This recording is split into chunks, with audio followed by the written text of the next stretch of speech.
देखिए last session में हमने बात की थी एक्यूरेसी और प्रिसीजन की। हमने देखा था कि प्रिसाइज इंस्ट्रूमेंट किसे कहा जाएगा, वो इंस्ट्रूमेंट जिसका लीस्ट काउंट बहुत कम है वो इंस्ट्रूमेंट को हम प्रिसाइज कहेंगे। और एक्यूरेट मेजरमेंट किसे कहा जाएगा, अगर आपका मेजरमेंट जो है वो हम ये कहे कि एक्चुअल रीडिंग से काफ़ी नज़दीक है तो वैसे मेजरमेंट को हम कहेंगे एक्यूरेट मेजरमेंट।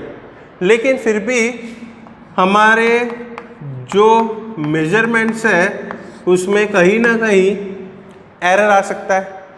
तो ये एरर क्या है आज हम उसके बारे में डिस्कस करेंगे। Error in measurement means what, error in measurement जो है means difference between measured value, error in measurements means difference in measured value and actual value। जो आपकी measured value है और जो actual value है उन दोनों के बीच के डिफरेंस को हम क्या कहते हैं, एरर कहते हैं। एरर जो है वो क्यों आते हैं, तो एरर के टाइप हम देखेंगे, टाइप्स ऑफ एरर। तो एरर जो है मेनली हम दो टाइप में कैटेगराइज कर सकते हैं। एक टाइप ऑफ एरर जो है उसे हम कहेंगे सिस्टमैटिक एरर और दूसरे टाइप के एरर जो है उसे हम कहेंगे रैंडम एरर। आ रहा समझ में types of error, there are two types of error, systematic error and random error. आ रहा समझ में what we mean by error. Error is nothing else but difference that come in measured value and actual value, उसे हम error कहेंगे। और error कितने type के, mainly they are divided into two categories, systematic error and random error। अब ये systematic error जो है वो क्या है और random error जो है क्या है उसके बारे में हम डिस्कस करेंगे। systematic error वो है in which reasons are known to us। Systematic error किसे कहा जाएगा कि एरर क्यों आ रहा है मेजरमेंट में, डिफरेंस क्यों आ रहा है, उसके रीजंस आपको पता है, वैसे एरर को कहेंगे हम सिस्टमैटिक एरर। रैंडम एरर हम किसे कहेंगे, जहाँ पे reasons are unknown to us. आ रहा है समझ में, वो नेचुरली आ जाते हैं आपके मेजर्ड वैल्यूज़ में, आपके रीडिंग में, जिसके रीजंस आपको पता नहीं है और जिनके ऊपर आपका कंट्रोल भी नहीं है, वैसे एरर को हम क्या कहेंगे, रैंडम एरर कह सकते हैं। तो systematic error and random error are the two main type of error. In systematic error reasons are known to us and in random error reasons are unknown to us. Now what we mean by systematic error, और कितने type के systematic error है। Systematic error भी हमारे पास तीन type के हैं। सबसे पहला जो है वो है इंस्ट्रूमेंटल एरर। समझ लीजिए कि इंस्ट्रूमेंटल एरर क्या होता है। सिस्टमैटिक एरर के तीन टाइप की बात कर रहे हैं, उसमें सबसे पहला जो हम एरर देख रहे हैं सिस्टमैटिक एरर में वो है हमारा इंस्ट्रूमेंटल एरर। मान लो कि आपके पास जो इंस्ट्रूमेंट दिया हुआ है वो इंस्ट्रूमेंट ही फॉल्टी है, वो इंस्ट्रूमेंट में ही कोई इश्यू है, तो उससे जो भी आप रीडिंग लेंगे उससे जो एरर आएगा उस एरर को हम कह सकते हैं इंस्ट्रूमेंटल एरर। आ रही बात समझ में। If there is imperfection in instrument itself then error occurred due to such problems are called as instrumental error. For example आपको अगर वे ब्रिज दिया हुआ है, अगर आपको वजन कांटा दिया हुआ है, अगर वो वजन कांटा पहले ही कम या ज़्यादा मेजर कर रहा है तो हम बोल सकते हैं कि आपके जो मेजरमेंट में डिफरेंस आ रहा है, जो एरर आ रहा है वो किसके वजह से आ रहा है, it is because of that we can say bad instrument. So such error are called as instrumental errors. Can you overcome और मिनिमाइज इंस्ट्रूमेंटल एरर?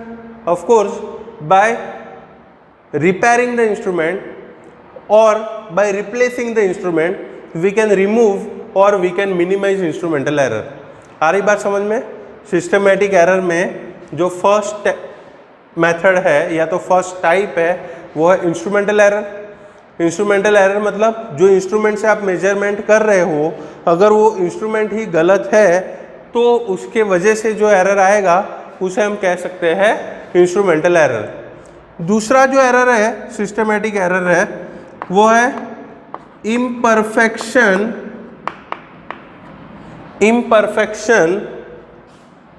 इन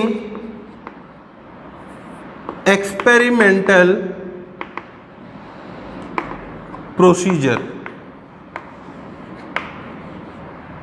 दूसरे जो एरर की हम बात कर रहे हैं सिस्टमेटिक एरर में, वो है imperfection in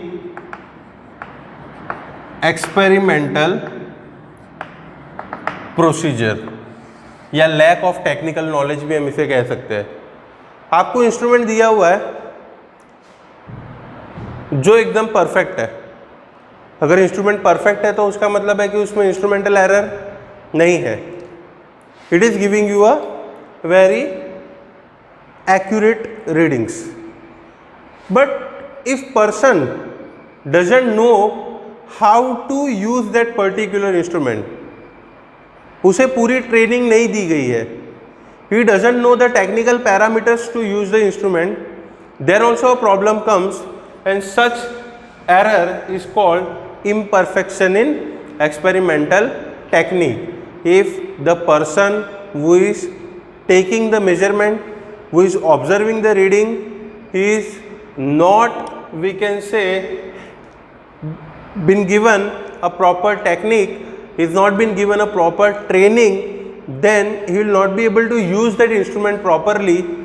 So such error are called as imperfection in experimental procedure. Can you remove this error?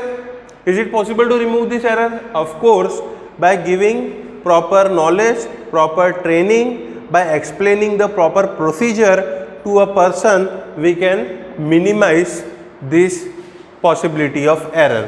तो पहले दो टाइप हमने देख लिए, एक है instrumental error which is due to instrument, दूसरा है इम्परफेक्शन इन एक्सपेरिमेंटल प्रोसीजर, जहाँ पे पर्सन को अगर आप इंस्ट्रूमेंट यूज़ करने की प्रॉपर ट्रेनिंग दे रहे हो, प्रॉपर टेक्निक दे रहे हो, तो उससे भी वो एरर जो है वो मिनिमाइज हो सकता है। Such error is called imperfection in experimental procedure. The third kind of systematic error that we are talking about is personal error. जो तीसरे टाइप के एरर की बात कर रहे हैं अब हम, वो है personal error. It is also part of systematic error only. ये है पर्सनल एरर। अब पर्सनल एरर क्या है? It will change from person to person of course.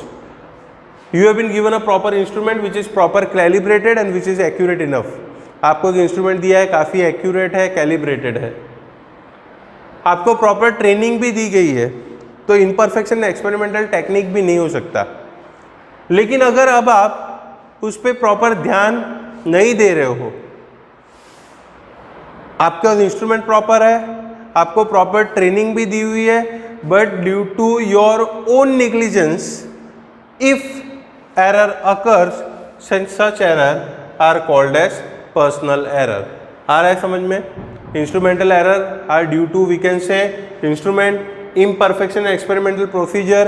These are the error which occur due to lack of practice, and personal error, they occur, we can say, due to what?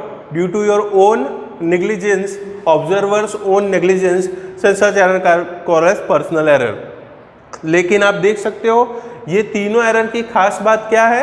ये तीनों error के reasons आपको पता है, and if reasons are known to you, then what you can do? You can try to eliminate this error. आप इन error को eliminate कर सकते हो, रिड्यूस कर सकते हो, मिनिमाइज कर सकते हो। तो इस टाइप के एरर को हम कहते हैं सिस्टमेटिक एरर। इंस्ट्रूमेंटल एरर को कैसे मिनिमाइज किया जा सकता है? इंस्ट्रूमेंट को प्रॉपर कैलिब्रेट करके या तो फिर रिप्लेस करके। इम्परफेक्शन एक्सपेरिमेंटल प्रोसीजर का एरर कैसे मिनिमाइज किया जा सकता है? By giving a proper technique और proper training to a person who is observing. Personal error को कैसे मिनिमाइज किया जा सकता है? पर्सनल एरर को मिनिमाइज करने के लिए हमें क्या करना होगा? हमें खुद वहाँ पे नेग्लिजेंस जो है उसे दूर करना होगा, and with all concentration you have to make the readings. तो these are three which can be removed reasons are known, they are called a systematic error. अब बात करते हैं रैंडम एरर्स की। रैंडम एरर क्यों आते हैं?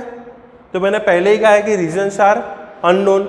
आपके पास अच्छा इंस्ट्रूमेंट होगा, प्रॉपर टेक्निक भी होगी, आप ध्यान भी काफ़ी दे रहे हो, लेकिन फिर भी due to some unknown sources अगर आपके मेजरमेंट में एरर आते हैं तो such are called as random error. और ये जो रैंडम एरर है वो अननोन सोर्सेस से है, उसके रीजंस आपको नहीं पता है, तो उन्हें रिमूव करना, निग्लेक्ट करना भी पॉसिबल नहीं है। सिस्टमेटिक एरर को आप रिड्यूस कर सकते हो, मिनिमाइज कर सकते हो, रैंडम एरर को मिनिमाइज या रिड्यूस नहीं कर सकते हैं। They will always come okay due to some unknown sources. मतलब एक चीज़ क्लियर होनी चाहिए कि कोई भी मेजरमेंट आपका 100% एक्यूरेट नहीं होगा। हर मेजरमेंट में there is a possibility of some error, और अब हमें वो एरर एस्टिमेट करना है। तो next part is to estimate the error. अगर हम एरर को एस्टिमेट कर पाएंगे तभी जो है हम एरर को रिमूव कर पाएंगे। तो अब हम नेक्स्ट पार्ट में चलते हैं जो है हमारा एरर एस्टिमेशन। मैं लीस्ट काउंट की बात बाद में करूँगा, पहले जो है हम एरर एस्टिमेशन में चारों टाइप ऑफ एरर जो है उसे डिस्कस कर ले। नेक्स्ट इज एरर एस्टिमेशन, जहाँ हम बोल सकते हैं कि एरर की वैल्यू निकालना। मान लीजिए कि आप कोई एक्सपेरिमेंट कर रहे हो, वॉट एवर इज एक्सपेरिमेंट, जिसमें आप लेंथ मेजर कर सकते हो, रेजिस्टेंस मेजर कर सकते हो, कुछ भी मेजर कर रहे हो, रिफ्रैक्टिव इंडेक्स भी मेजर कर रहे हो। हम एग्जांपल लेते चले, आपने refractive index of glass slab measure किया है और आपकी रीडिंग है N1, N2, N3, N4 and N5. These are the 4 readings that you are having. हमेशा जब आप फिजिक्स में एक्सपेरिमेंट करोगे तो आपको एक ऑब्जर्वेशन टेबल दिया होगा। ऐसे नहीं होगा कि एक ही आपने रीडिंग लिया और वो आपकी वैल्यू फाइनल हो गई। There are possibilities there in that particular reading there are some error. So what you do, you take multiple reading, और मल्टीपल रीडिंग लेने के बाद हम क्या कर सकते हैं, उससे हम एरर को जितना हो सकता है कम कर सकते हैं। तो जैसे आपके नंबर ऑफ रीडिंग्स बढ़ जाएंगे वैसे एरर की पॉसिबिलिटी कम होगी। हमने यहाँ पे 5 रीडिंग लिए है, कोई एक क्वांटिटी n। तो सबसे पहला स्टेप हमें एवरेज वैल्यू ऑफ n ढूंढना है। एवरेज वैल्यू ऑफ n को हम क्या लिखते हैं, we generally write it down as n bar, it is n1 plus n2 plus n3 plus n4 divide by n5 upon 5. This is what average value of n. You all know how to find out the average value of particular reading. जितने भी reading ली है you add all of them and divide with what, divide it with number of reading, then you get what, you will get a average value of that particular reading. So what is n bar? It is n1 plus n2 plus n3 plus n4 plus n5 divided by 5. Next step जो है हमारा वो है absolute error. हर reading में जो absolute error है वो क्या होगा, जैसे कि n1 का जो एब्सोल्यूट एरर है जिसे हम कहेंगे delta n1, the absolute error in n1 which is known as delta n1, it will be n1 minus n bar, n1 minus the average value of n, that is n1 minus n bar. So this delta n1 उसे हम क्या कहेंगे, absolute error in your first reading, that is delta n1. Similarly n2 का जो absolute error क्या होगा, delta n2 is n2 minus n bar. n3 का जो एब्सोल्यूट एरर होगा delta n3 which will be n3 minus n bar. n4 का absolute error delta n4 it is n4 minus n bar. और n5 का जो absolute error होगा delta n5 is n5 minus n bar.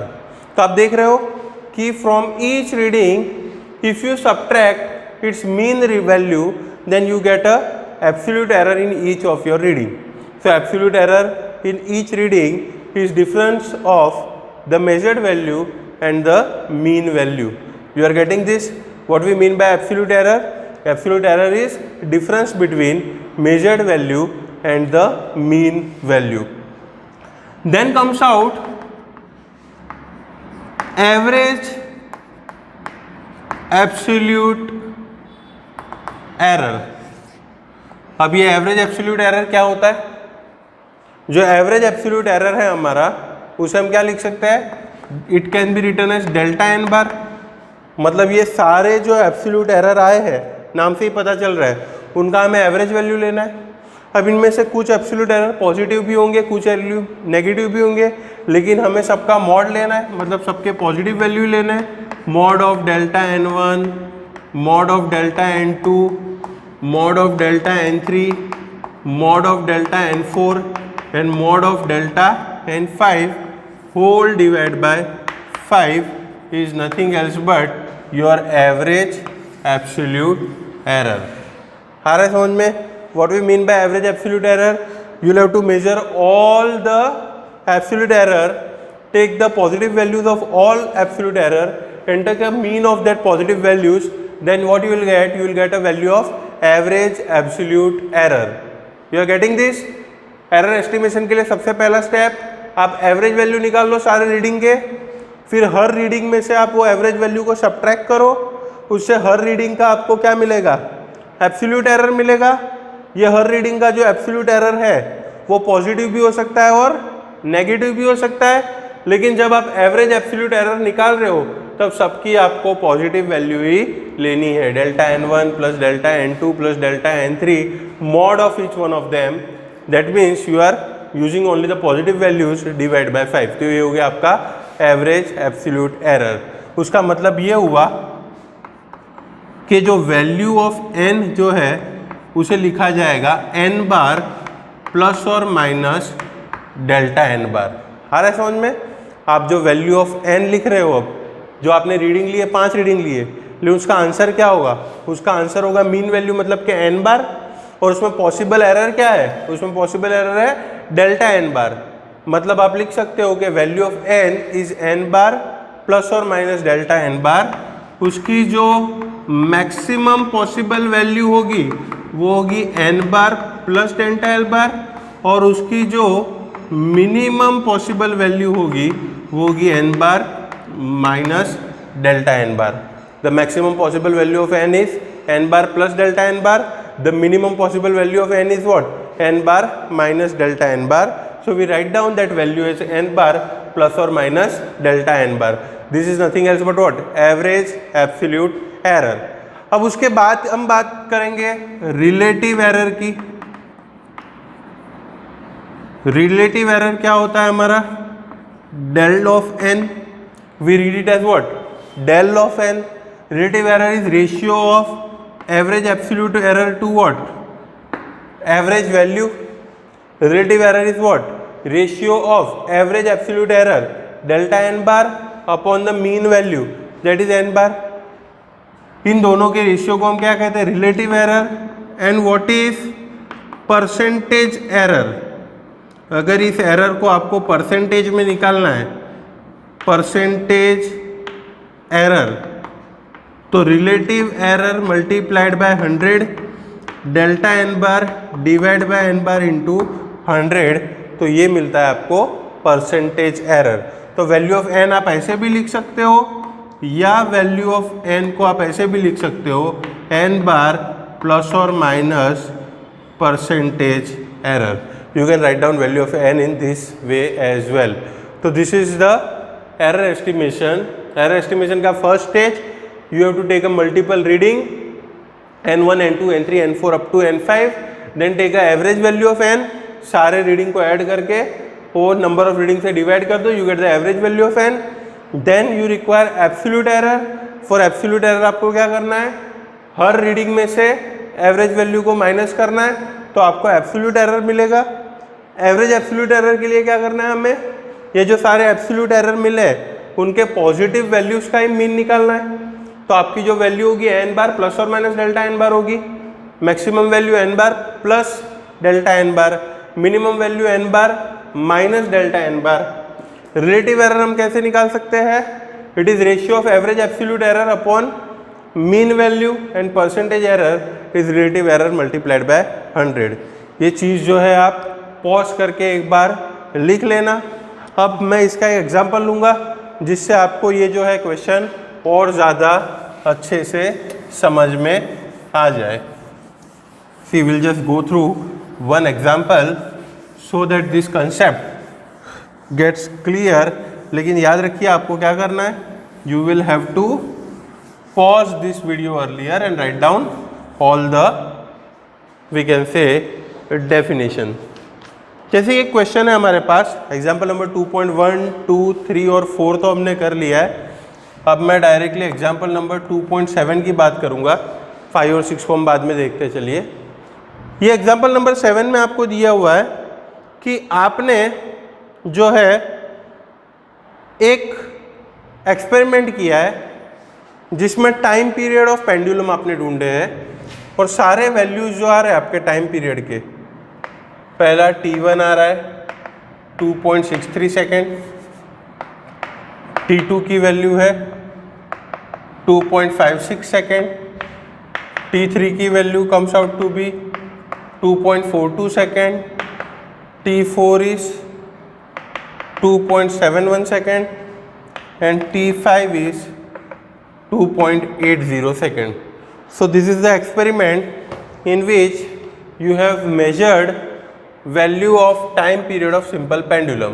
यहाँ पे आपको सारा काम करना है, हर रीडिंग में एब्सोल्यूट एरर ढूंढना है, एवरेज एब्सोल्यूट एरर ढूंढना है, रिलेटिव एरर भी ढूंढना है और परसेंटेज एरर भी ढूंढना है। सबसे पहला काम क्या है, मीन वैल्यू ढूंढो टी बार। वो क्या होगा, t1 plus t2 plus t3 plus t4 plus t5 divide by 5। So that will be 2.63 plus 2.56 plus 2.42 plus 2.71 plus 2.80 divided by 5।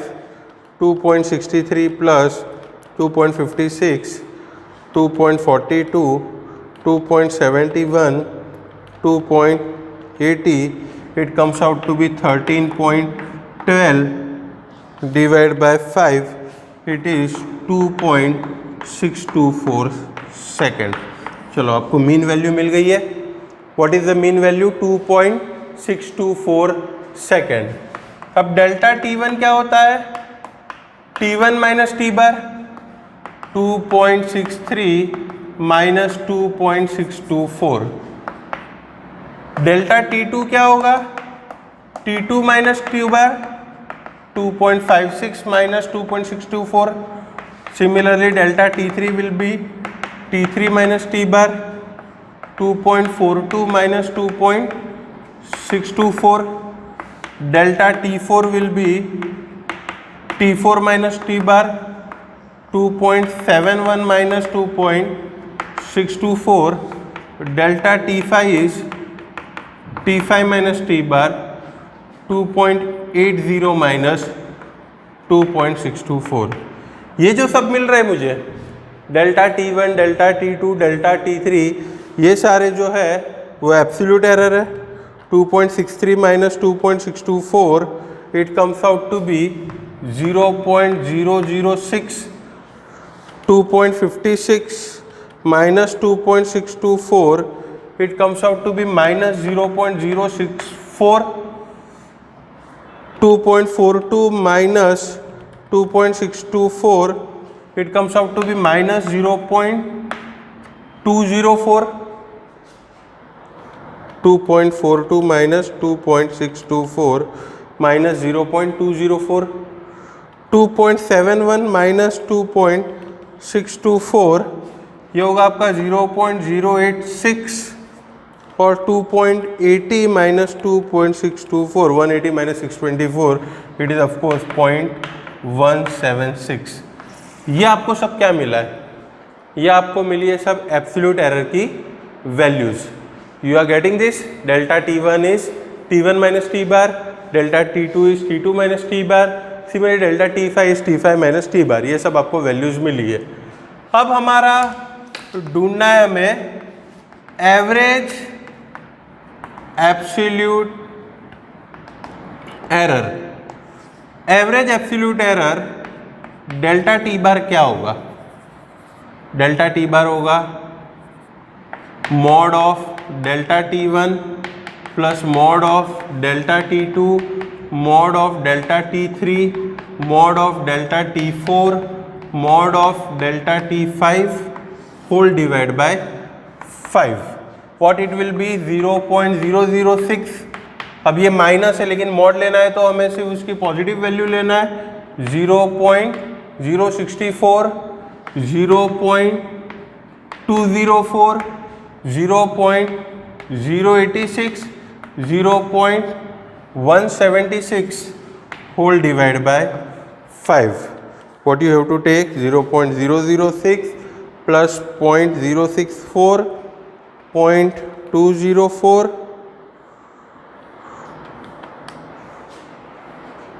0.086, 0.176 comes out to be 0.536 divided by 5 is 0.1072. ये मिला हमें delta T bar. Getting this, average absolute error in this reading is 0.1072. Therefore t की value आप क्या लिख सकते हो? ये जो t है उसकी वैल्यू हम क्या लिख सकते हैं यहाँ पे? t की वैल्यू जो उसकी मीन वैल्यू आई है वो that is how much? 2.624 plus और माइनस 0.1072 सेकेंड. इस तरह हमें जो है टाइम पीरियड की वैल्यू मिलेगी. आ रहा है समझ में? मीन वैल्यू प्लस और माइनस एवरेज एब्सोल्यूट एरर, वैसे हमें जो है वो t की वैल्यू मिलेगी. अब रिलेटिव एरर क्या होगा t में? Delta t is delta T bar upon T bar, मतलब कि 0.1072 divided by 2.624. 0.1072 divide by 2.624 that is 0.0408. ये जो आपको क्या मिल रहा है? Relative error in T. And finally हमें क्या ढूंढना है? Percentage error.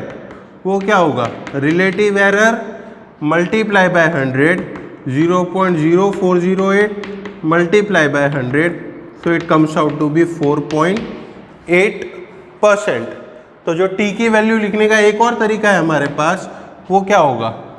2.624 प्लस और minus 4.08%. This is how you can actually write down value of t.